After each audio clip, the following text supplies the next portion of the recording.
বিসমিল্লাহির রহমানির রহিম। সুপ্রিয় শিক্ষার্থীরা, আসসালামু আলাইকুম। আশা করি তোমরা সকলে অনেক ভালো আছো। আজকের ক্লাসের পক্ষ থেকে সকলকে স্বাগতম জানাচ্ছি। আজকের ক্লাসের বিষয়বস্তু হচ্ছে অক্টাল থেকে বাইনারি কনভার্সন। অক্টাল থেকে বাইনারি কনভার্সন করতে হলে প্রতিটি অক্টাল সংখ্যার সমতুল্য 3 বিট বা 3 বিট করে বাইনারি বসাতে হয়।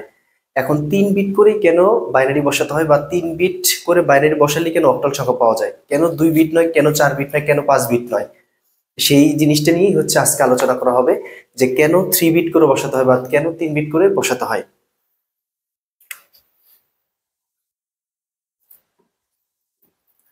Octal two binary conversion. আমরা জানি অক্টালের বেস হচ্ছে 8। অক্টালের বেস হচ্ছে 8 এবং এর রেঞ্জ হচ্ছে 0 থেকে 7। অক্টালের বেস হচ্ছে 8, এর রেঞ্জ হচ্ছে 0 থেকে 7। আচ্ছা, তাহলে আমাদের এই যে 3 বিট করে যে আমরা সাজাবো, 3 বিট করে সাজানোর জন্য আমাদের কি কার সহায়তা নিতে হবে? ASCII কোডের একটা সহায়তা নিতে হবে। ASCII কোড আমরা জানি যে 1 2 4 8 16 32 64 128 255। তাহলে আমার এখানে কি আছে? বেস হচ্ছে 8 আর রেঞ্জ হচ্ছে 0 থেকে 7। আচ্ছা, আমরা দেখি যে কোন সঙ্গে যোগ করলে হচ্ছে 8 এর সমান, বা হচ্ছে 0 থেকে 7 পর্যন্ত হয় বা 8 হয়। তাহলে দেখি যে 1 যোগ হচ্ছে 2 কত হয়? 3। 3 আর 4 কত? 3 আর 4 হয় হচ্ছে 7। আর যে কোনো সংখ্যা হচ্ছে গণনা শুরু হয় 0 থেকে, তাহলে 0 থেকে 7 সংখ্যাটা হয় 8। তাহলে আমাদের এখানে 4 টু 1 সিকোয়েন্স আমরা নিতে পারি। 4 টু 1 সিকোয়েন্স নিতে পারি কেন? কারণ 4 টু 1 এই তিনটা যোগ করলে কত আসছে? 7। 0 থেকে 7 কটা সংখ্যা? 8টা। তাহলে এই যে 8 আসলো এখানে, এই 8 হচ্ছে অক্টালের বেস এবং 0 থেকে 7 হচ্ছে অক্টালের রেঞ্জ। এই হচ্ছে বেস এবং হচ্ছে 0 থেকে 7 এটা হচ্ছে কি? অক্টালের রেঞ্জ। এই জন্য অক্টালকে কি বলা হয়? অক্টাল হচ্ছে 3 বিটের কোড বলা হয়। অক্টালকে 3 বিটের কোড বলা হয়। এটা হচ্ছে খতে প্রশ্নে, সৃজনশীল প্রশ্নে খতে এটা আসে যে অক্টাল কেন 3 বিটের কোড বলা হয়, অক্টালকে কেন 3 বিটের কোড বলা হয়।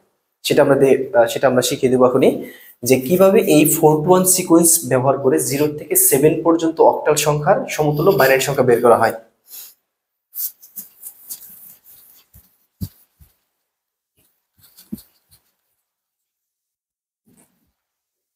ওকে, তাহলে আমাদের হচ্ছে অক্টাল সংখ্যাটা লিখে ফেলি।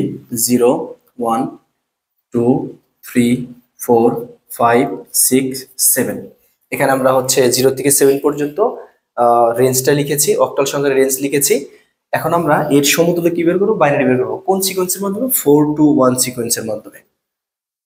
আমরা এর মানে গত ক্লাসও বা পূর্ববর্তী যে ক্লাসগুলো নিয়েছিলাম সেই ক্লাসগুলো তো বলেছি যে এই সংখ্যার বা অক্টালের যে সিরিজটা আছে বা ধারাটা আছে, এই সংখ্যার নিচে যখন 1 হবে সে কাউন্টে আসবে, এই সংখ্যার নিচে যখন 0 হবে সে কাউন্টে আসবে না।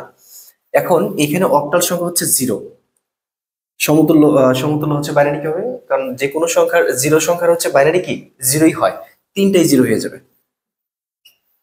এখানে কি আছে? এখানে আছে কত? 1।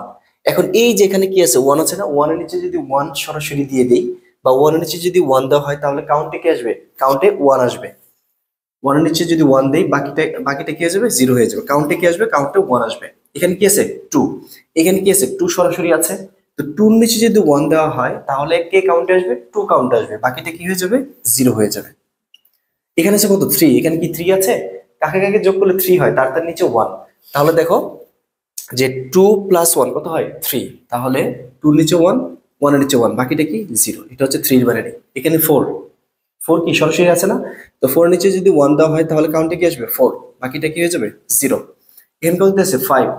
কাকে কাকে যোগ করলে 5 হয়? 4 আর 1 কত হয়? 5। তাহলে 1 0 1, এটা হচ্ছে 5 এর বাইনারি। 6 কি এখানে আছে? নেই। তাহলে কি করে বের করতে হবে? যোগ করে বের করতে হবে। তাহলে 4 আর 2 কত হয়? 6। তাহলে 1 1 0। আর এখানে কত আছে? এখানে আছে হচ্ছে 7। এখানে কি 7 আছে? নেই। তাহলে কাকে কাকে যোগ করলে 7 হয়? তাহলে 4 আর 2 হচ্ছে কত? 6, 6 এর কত হয়? 7। আশা করি তোমরা সকলে বুঝতে পেরেছো যে এই সিকোয়েন্সটা যদি আমি মনে না রাখতে পারি, এই সিকোয়েন্সটা যদি হচ্ছে এই টেকনিকটা যদি আমি ফলো না করি তাহলে আমি অক্টাল থেকে বাইনারি বা বাইনারি থেকে অক্টাল আমি কখনোই করতে পারবো না। জাস্ট এই সিকোয়েন্সটা যদি মনে থাকে আমাদের, তাহলে পুরো চ্যাপ্টার 3-তে যে কোনো ধরনের ম্যাথ করার সময় আমাদের হচ্ছে আর কোনো হচ্ছে কি হবে না, আমরা আটকে যাব না। আচ্ছা, আমরা একটা ম্যাথ করিয়ে দিচ্ছি। সেই ম্যাথটা হচ্ছে যে এখানে একটা কি সংখ্যা দেওয়া আছে, এখানে একটা ধরো অক্টাল একটা সংখ্যা দেওয়া আছে, কত 573। ধরো এটা একটা অক্টাল সংখ্যা দেওয়া আছে, এর সমতুল্য কি বের করতে হবে, সমতুল্য হচ্ছে বাইনারি সংখ্যা বের করতে হবে। তাহলে কি লিখতে হবে দেখো, 5 আলাদা সাজাতে হবে, 7 আলাদা সাজাতে হবে, 3 কে আলাদা সাজাতে হবে এবং এখানে অ্যারো চিহ্ন দিতে হবে। এবার আমাদের এখানে কি আছে, 3 আছে, তো 3 সমতুল্য কি বের করতে হবে, বাইনারি বের করতে হবে। তাহলে আমরা কি বের করবো, তাহলে 4 to 1 সিকোয়েন্সে দেখি যে 3 কাকে কাকে যোগ করলে 3 হয়, কাকে কাকে যোগ করলে 3 হয়, 2 আর হচ্ছে 1, এই যে 3। আমরা জানি 2 আর 1 কে যোগ করলে কত হয়, 2 আর 1 কে যোগ করলে হচ্ছে 3, তাহলে 1 1, বাকিটা কি 0, তাহলে 0 1 1। এবার আমরা কত কার বাইনারি বের করবো, 7। এখন আমরা কাকে কাকে যোগ করলে 7 হয়, 4 আর দিয়ে 6, 6 এর কত হয় 7, তাহলে 3টার নিচেই কত হবে, 3টার নিচে হচ্ছে 1 হবে, তাহলে 3টার নিচে 1 লিখে দিলাম।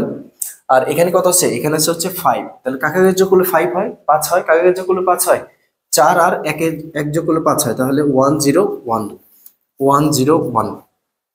তাহলে আমাদের হচ্ছে অ্যান্সারটা কি হলো, কি দাঁড়ালো, 573 অক্টাল সমতুল্য বাইনারি হচ্ছে 101111011। এটা হচ্ছে আমাদের অক্টালের বাইনারি।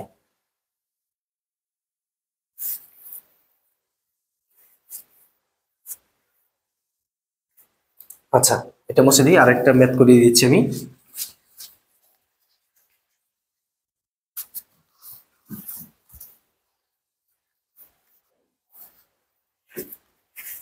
তাহলে এখানে কি দিয়েছে, এখানে আছে 70.56 অক্টাল, এর সমতুল্য কি বের করতে হবে, বাইনারি বের করতে হবে। তাহলে সলিউশন 70, এখানে পয়েন্ট, তারপর হচ্ছে 5, এখানে হচ্ছে 6 অ্যারো চিহ্ন। এবার 4 to 1 সিকোয়েন্সে দেখো, এখানে কত আছে, এখানে আছে 6, তো কাকে কাকে যোগ করলে 6 হয়, তাহলে 4 আর 1 এর যোগ করলে 4 আর 2 কত হয়, 4 আর 2 হচ্ছে 6 হয়, তাহলে 4 এর নিচে 1, 2 এর নিচে 1, বাকিটা কি 0, তাহলে 110। তারপর কত দিয়ে আছে, তারপর এখানে দিয়েছে কত 5, তো কাকে কাকে যোগ করলে 5 হয়, 4 আর 1 যোগ করলে 5 হয়, তাহলে 101। এবার এখানে কি আছে 0, আমরা জানি যে কোনো জিরোর বাইনারি কি হয়, যে কোনো হচ্ছে নাম্বারিং সিস্টেমের জিরো বাইনারি কি হয়, জিরোই হয়। তাহলে এখানে কি হবে, 3টাই জিরো হয়ে যাবে, এই যে 3টাই জিরো হয়ে যাবে। আচ্ছা, এখানে কত আছে, এখানে আছে 7, আমরা জানি কি 4 আর 2 6, 6 এর কত হয় 7, এই 3টাকেই যোগ করলে কত হয় 7, আর এই জন্যই হচ্ছে 3টার নিচে কত 1। তাহলে আমাদের অ্যান্সারটা কত দাঁড়াচ্ছে, 70.56 অক্টাল 11100.101110। এটা হচ্ছে আমাদের বাইনারি। খুব সহজ, আমরা যদি এই সিকোয়েন্সটা মনে রাখতে পারি তাহলে অক্টাল থেকে বাইনারি, বাইনারি থেকে অক্টাল করা খুবই সহজ হয়ে যাবে। আজকের ক্লাস এই পর্যন্তই, পরের ক্লাস দেখার আমন্ত্রণ রইল। আল্লাহ হাফেজ, আসসালামু আলাইকুম।